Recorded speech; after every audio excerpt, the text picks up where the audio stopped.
Wala pa si Boeing, si Vargas pa lang. Si Vargas should have already investigated and come up with information against Saldico. Matagal na dapat na-cancel yung passport. Pero there is a deliberate attempt. Bakit? Kasi si Saldico is the king. Siya ang magsasabi na si Romualdez kasabwat. At si Bongbong kasabwat. Yeah.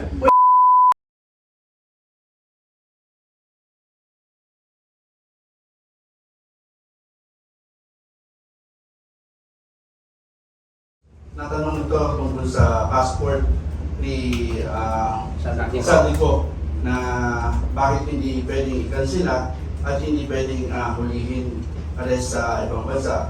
At ang sabi ng Pangulo, attorney lang ang makakapag-sagot. Hindi yung sinagot. Well, is attorney. Okay. Ganito ang kwan dyan eh. May mga grounds kasi for the cancellation of a passport. Isa na is, one is, if there is a case that has been filed, a criminal case, for example, he falsified the identity or submitted falsified documents.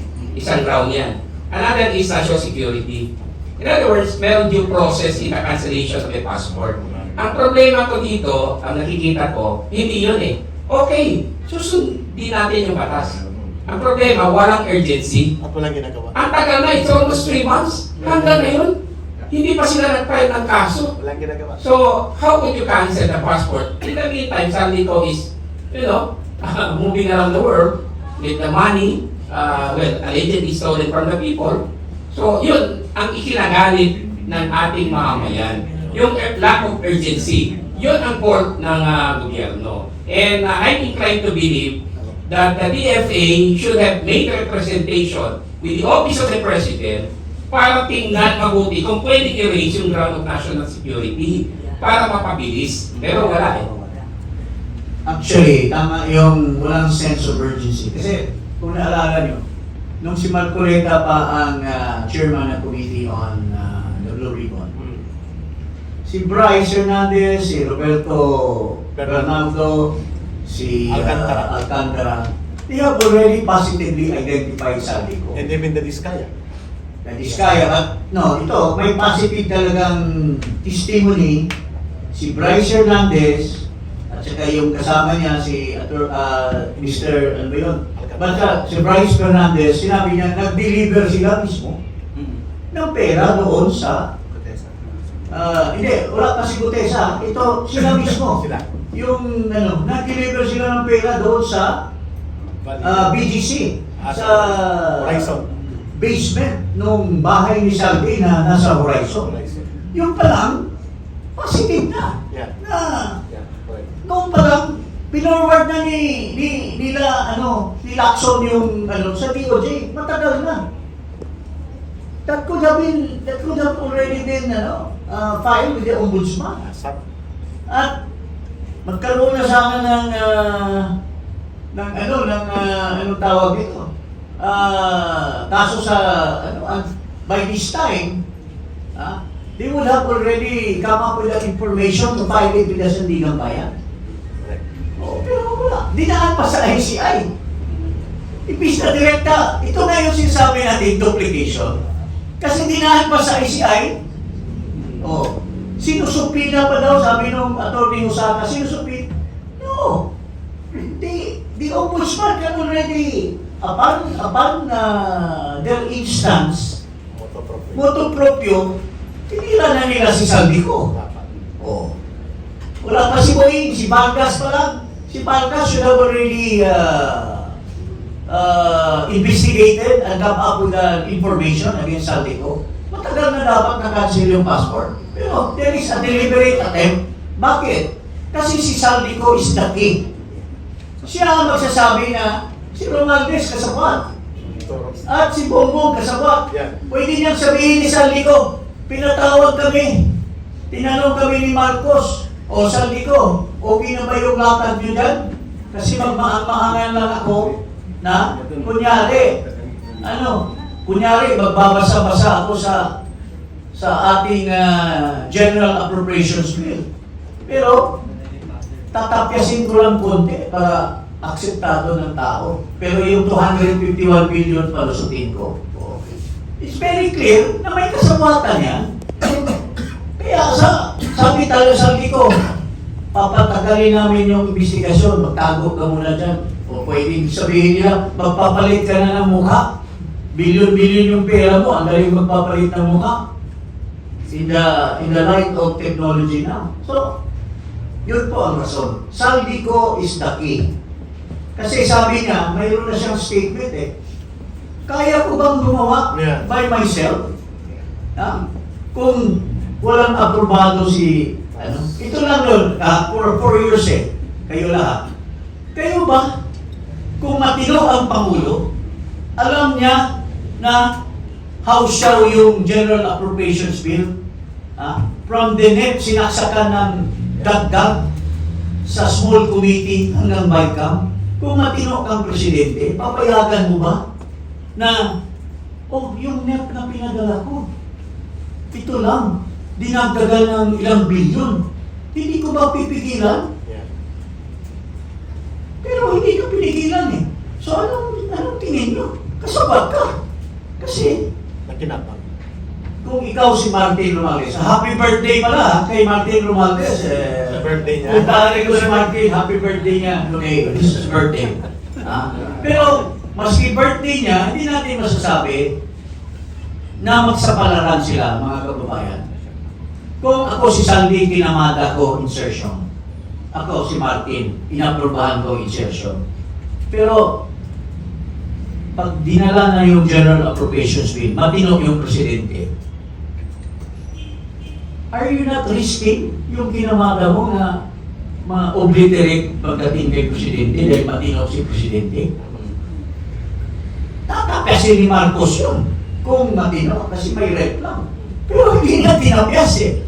So, hindi nyo pa kaya maiisip na may usapan na sila? Sinabi kaya ni Martin na, pinsan, meron kaming kinamada ni Saldi. Okay ba sa iyo? Okay lang, pinsan. Huwag nyo akong kalimutan dyan, ha? Yung kaparte ko. Pwede, is that not possible? Kasi nagpikit mata siya at kanyang inaprubahan. Tapos, nagsinungaling pa siya sa tao bayan, binasa ko, 4,000, I have to read every page. 4,000 pages. 4,000 pages. Pero bakit nalusot? 29 billion lang ang binito mo. So, yun po, mga kababayan. Kaya, ang sinasabi namin, ang mastermind dito lahat ay si Marcos Jr. Okay, start a break lang before yung may rejoinder doon na. Maganda yung 2 minutes lang ito na rejoinder. Maganda yung binanggit ni Congressman Jing at ni Attorney Manny Luna. No sense of urgency. Si Saldico po ay hindi nakatakas, pinatakas. Saldico was intentionally sent out to escape by Marcos and Romualdez. Ano pong role ni Saldico? Bodeguero at bankero. Bakit? Lumabas po sa interim report ng ICI na isinalaysay ni Engineer Alcantara na ang mansyon sa Valle Verde ni Saldico ay doon nakabodega ang limpak-limpak na pera, male-maleta, karton-karton na nagkakalaga ng bilyon-bilyon. By that indication of revelation recorded in the interim report published or issued by ICI sent out to Marcos, it appears na si Saldico ay bodeguero, bankero ni Marcos at ni Romualdez. Kaya ang sense of urgency kung bakit hindi siya hinahabol at bakit pinatakas ito sapagkat sa kanya po ang pagsampulat ng criminal trails. Meron pa. Ito pa po, ito very important ito. As early as the first si Marcoleta pang chairman, nabanggit na yung pangalan nung Paul Estrada Yun, isa pa yun. at saka yung Mark Texon. Sinabi nila, ito yung tao ni Santi. Pero si Lacson ba? Pinatawag niya yun? Nakasibat ka, sabi na, sa Chile na yung... kung bagman ka ng bilyon-bilyong peso, do you think titigil pa yun? Kaya hindi na mapatawag eh. But these were very important witnesses to the crime. Kasi, yung sinabi ni Cotesa na diniliver niya sa bahay ni Martin Romualdez yung pera. Tinanong, paano na-deliver yun? Sabi ni Cotesa, Sir, taga-karga lang ako. Kasama namin yung Paul Texon at saka Mark. Yun ang nag-deliver.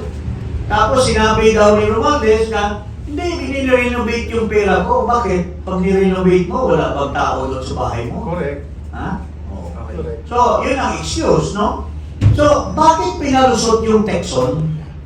At saka, na-mention yung pangalan niya eh. Ni Bryce Hernandez eh. Positively Identify. Positively identified. Oh. So, bakit pinalusot? Oh. Tapos yung mga eroplano, Wala na. pinraise nila yung mga assets ng mga ibang tao, pero bakit pinalusot nila yung mga eroplano, yung mga assets? Oh. So, this really, kaya kawawa tayo, niloloko tayo ni Marcos, nagmamaang-maangan siya na matagal daw, sabi ng kanyang Lucaret na spokesman sa Malacanang, oh, it's so hard to prove. You know, you have to file, you have to, do a lot of, trial lawyer daw siya. Mahirap daw mag-build up ng kaso. Nag-testify na nga, umamin na nga yung mga tao, si Bernardo, umamin na, binigyan niya ng 15% daw yung executive secretary. Yes. Oh. Bakit hindi ba pinire out ni Marcos yung tao na yan? Inimbestiga, dapat pinaimbestiga niya sa ICI dahil there is an allegation that Bersamin or the executive secretary, wala namang ibang AS na yun. Siya lang naman. Oh, sinabi yung try give, bakit hindi mo pinatawag yung try give? Why are not they interested to investigate Bersamin dito sa Blue Ribbon? 15% of 2.8 billion. Magkano yan? 350 yun. Million. Okay. So, yun po mga kababayan.